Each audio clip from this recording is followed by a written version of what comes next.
That's the death wobble.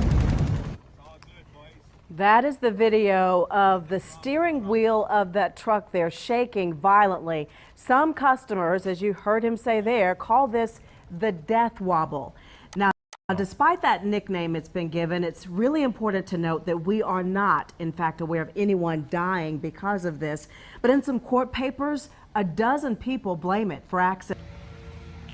Hey guys, Cyrus here, and today I'm going to be talking about the Ford death wobble. So, I guess how it started, well, the first time I heard about it was actually like in January. I don't exactly know when it was, like January, February, March, something like that. This guy I know had one of these as well. I gotta stop the keys, hang on. So, this guy I knew, he had a 2016, so similar to this. It was a King Ranch, but same engine, same everything. And he was driving, and I guess what happened was he was going like 90 miles an hour, and it started doing this death wobble. I didn't really know what he was talking about. And it went off the side of the road, and he crashed into a wall. He was fine. The truck was somewhat fine. He fixed it. Because I think he slammed on his brakes, and by the time it had slowed down, it had probably already been to like 50 miles an hour when he hit the wall. So, he was fine. The truck was fine. I think they totaled it, though, and he had to buy it back. So, I guess, so I was going to Palm Springs, California, like 3 weeks ago now. So, I got the truck ready. What I do is I take it to the place I get the oil changed. And what I did is I had them do this thing. It's called, like, a road inspection or something. And, they got it checked out, and they said everything was good. Because I guess there's really nothing that you can notice on this, what I've read at least. I don't really know much about this. I've learned more now since this has happened. So, I guess what happened, so I guess this isn't noticeable much unless you take off your, steering rack thing. So then what happens is I'm getting ready to go, or steering dampener, I'm sorry. Unless you take off the steering dampener, which you don't really do unless it's bad. I guess, so what I said is you're not going to really know this is a problem unless you have your, unless you take off the steering dampener. I'm going to get in the truck here. So I guess unless you know this is a problem, you're not going to look and see. So I'm going down the road, right, and then he turned it on to add to the realizes. So I get in it, and I'm ready to go to Moab, right? I'm getting in the truck. I get in it, I turn it on, everything's good, right? I'm driving down the road. I started off, I'm going to show some photos off my Instagram. I went through Dillon, Colorado. I went through Denver, Colorado. My dad and my mom were with me because they wanted to go. I was actually planning on going with two friends, but they dropped out. So they ended up going, and I'm driving down. So I started off, I had to go to Denver to get my dad's rental house up and get a sign up there. So I guess we went and did that. And I guess then we are driving, and we're going under, if you're familiar with the Denver, we're on our way to my dad's house. And there's, in Denver, if you're going down I-25, there's underneath this, it's called the Emerson Tunnel, I think, or Emerson Bridge. And it's a really bad road. There's a lot of, what's the word? There's a lot of, like, pits in the road, and you're going to hit them, and that's what triggers this. And I was maybe going 70. I wasn't going super fast. Or maybe like 50, because I was actually trying to find my exit. And so what happens is I start doing it. I'm driving, and I put a video up front of what this looks like. Your truck's violently shaking to the point that your whole system is just going to shake around. Your woods, I mean, you think everything is just going to break. I mean, it's a really bad experience. So you're driving, and it just starts shaking, and you're like, what's going on? And it starts doing that. So it's a little scary. But, so I thought I blew a tire. That's what it felt like. I've blown tires before and stuff. I did in my green truck, my GMC. It's not mine anymore, but you know what I mean. In the GMC, and so I knew what I was doing, so I'm shaking, and I'm like getting over right to pull off to the side. And then I stopped doing it. I looked at my mirrors, it was fine.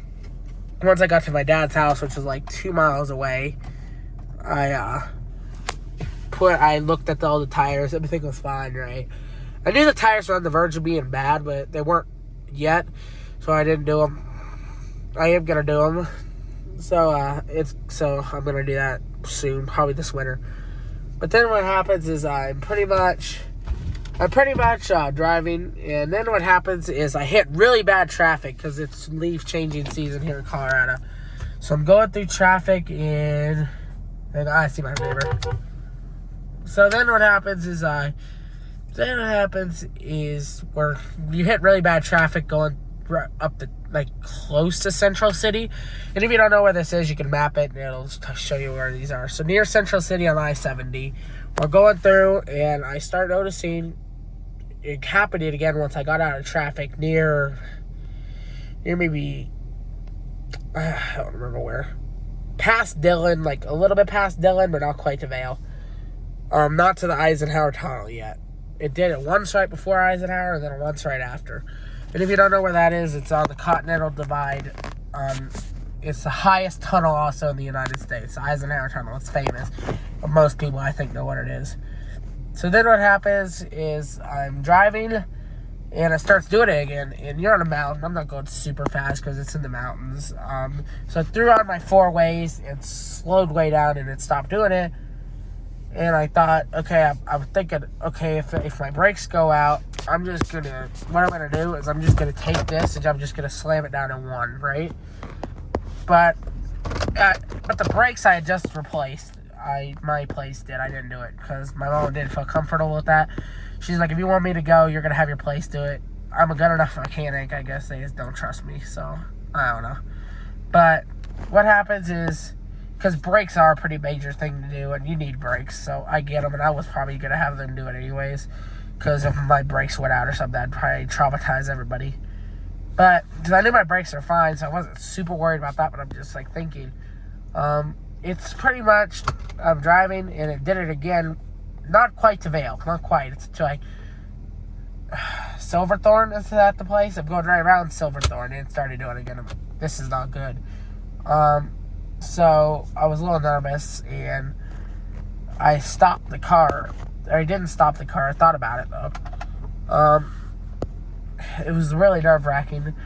But after that, it was pretty flat. After Glenwood, it's not really too bad. So I never did it again. I just went really slow. And then, but when I got it home, I started checking it again. I was like, it needs to get checked. So let me turn this off. Or actually, I gotta repark it. I just waxed it. So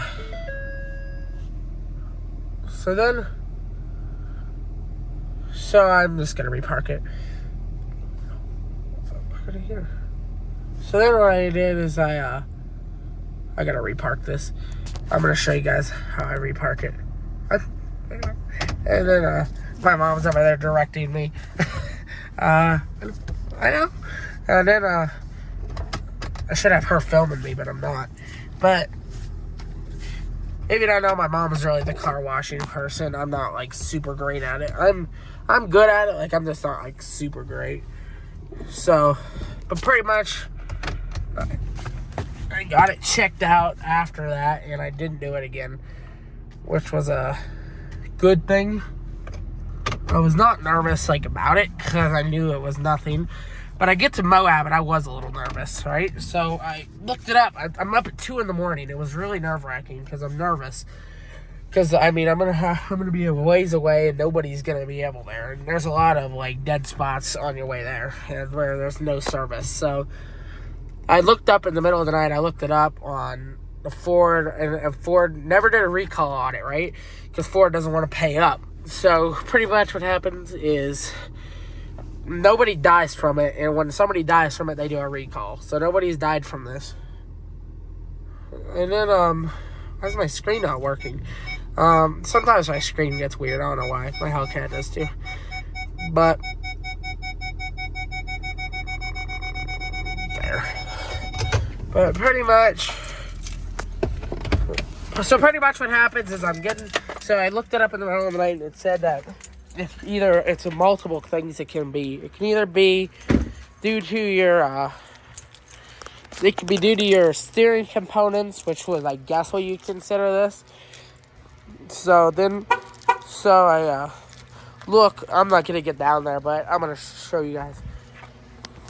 So your steering damper is. So if you look, I'm not gonna get down. I will. So if you look down there, you'll see a bar, and on the ends, those are your steering dampeners. So pretty much, those are what needed to be replaced. So I replaced it, and it's good to go now. And I mean, I haven't really driven it on the highway much, and it hasn't done it again. So yeah, I guess that's the Ford death wobble. It's also known to do it in the newer Rams, like I think 2016 and newer as well. And the Jeeps have always done it, they said. So Jeeps, I think they said there's nothing you can do about those. That's just going to be something that it does. And with Dodges, it's the same thing as these. So I guess that's it for today's video, and I'll see you in the next one. I'll probably do a video next time on our green truck. I'm going to go get it tomorrow. So I hope to see you soon, and thank you for watching, and please subscribe and like if you haven't. We're trying to get to 100 subscribers, so that's how I do that. So subscribe and like, and I'll see you in the next one. Thank you. Bye-bye.